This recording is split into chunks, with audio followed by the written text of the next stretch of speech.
Nisha, for inviting me to this very, I say with very challenging topics. I'm here to share with you the role of diagnostic vitrectomy in uveitis. Now, when we talk of doing vitrectomy in uveitis, it could simply be done to make the diagnosis, and that is if uveitis is undifferentiated, malignancy suspected, or non response to therapy. Technically, it's not difficult to do vitrectomy. However, one has to take care that the samples are well respected, taking both diluted as well as undiluted sample, cassette fluid. There should be dedicated lab where the samples should be transferred without any delays in the cold chain, and the pathologist should exactly know what you are looking for. To give you an example of the importance of diagnostic vitrectomy, this 40-year-old lady was referred to me as a case of recalcitrant intermediate uveitis in her left eye.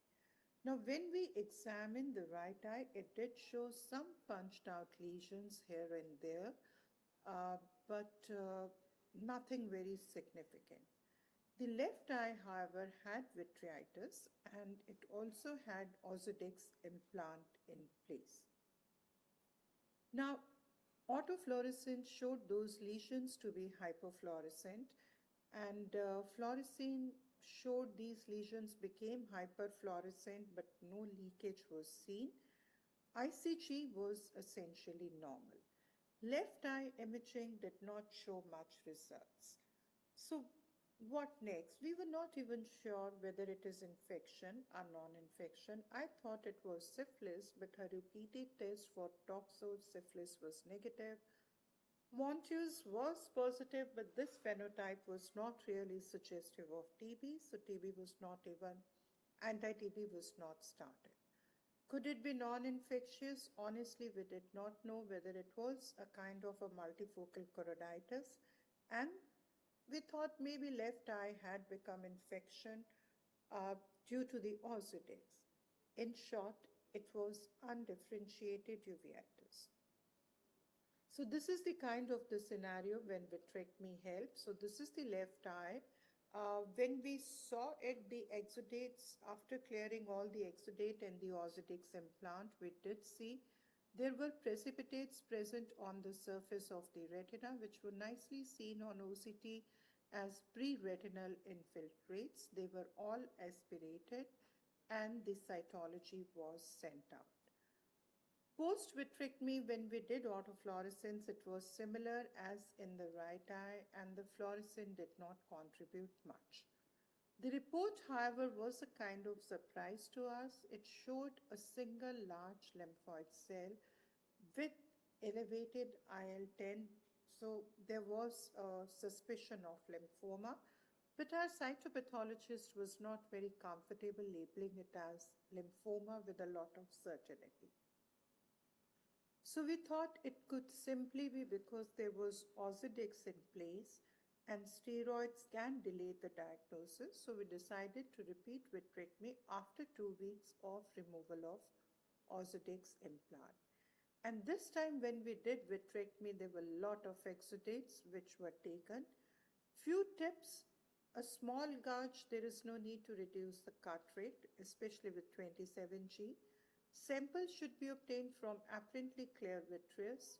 Pre-retinal deposits, whenever seen, they should be sampled, and you should use the aspiration needle as you would see in this video to go close to the retina and take the aspirates.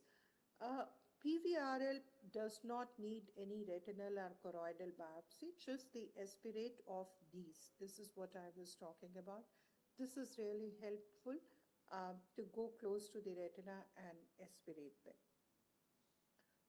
Within 1 hour of this time, our pathologist said the whole sample has lots of cell, which is B-cell lymphoma, so the patient was treated, and this is how she responded.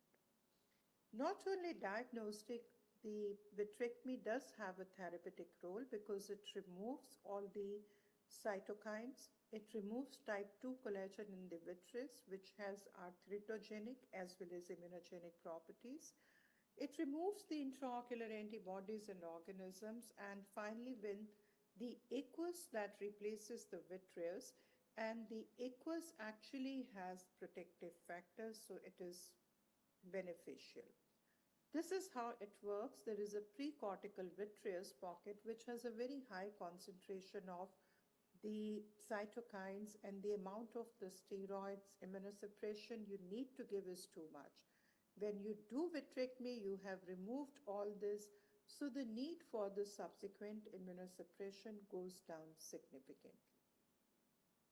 Many a times, the vitrectomy is a kind of a combination of diagnosis and therapeutic benefit. For example, this young girl who had vascularized granuloma had received TB treatment in past and was not responding. She had developed complicated cataract, so we decided to go ahead with the cataract surgery, putting an implant, and then going in doing a 27G vitrectomy. And you can see uh, this is under air to take the undiluted sample. It's important to put on the air so that you don't really have the globe hypotony, even though you are on a smaller gauge.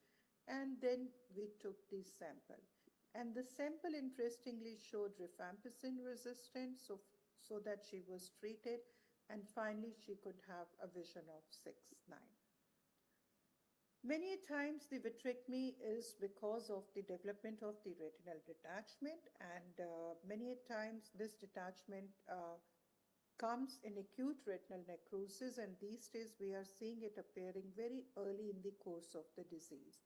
For example, this patient, after 4 days on IV acyclovir, developed the retinal detachment, which was confirmed. Now, these are the patients where we actually have to, sorry about, where we actually have to do the surgery very quickly. And it's important that when we are doing vitrectomy for retinal detachment with active retinitis lesion, you have to handle it very gently. I personally do not use triamcinolone for staining, especially in a scenario like this, because it's two active lesions right now present. The highest cut rate, for example, this one I'm using 20,000 cut rates, because you really you know that the hyaloid is really adherent to the retina, so you don't want too much, pull, because the retina can come into the tissue. This was a very gentle nudge with the forceps to remove the hyaloid wherever it is too adherent, but you can't remove it en bloc. So you will have to go over the lesion, gently remove the hyaloid as much as you can, and many of them actually have shallow retinal detachments. Uh, so even the ILM peeling really helps. Now, this point here was very adherent, so it was left, started from another point. You can see the sheen here, and I don't think I have the time to show the entire video, but you will have to work on it. ILM peeling is important to remove the ILM to prevent subsequent redetachment rates. Fortunately, they respond very well. They by and large do not redetach, and also the silicone oil somehow does not emulsify. So you have to use 5,000, because these are the eyes which need a very long-term tamponade, and you really don't have to remove that. Here I'm doing it, but if the retinotomy, and then a very gentle laser to the edges of the brick. You don't have to go very heavy on the, sorry, my 8 minutes are up. So you do not have to go very heavy on the laser. And this is how the patient behaves post-operatively.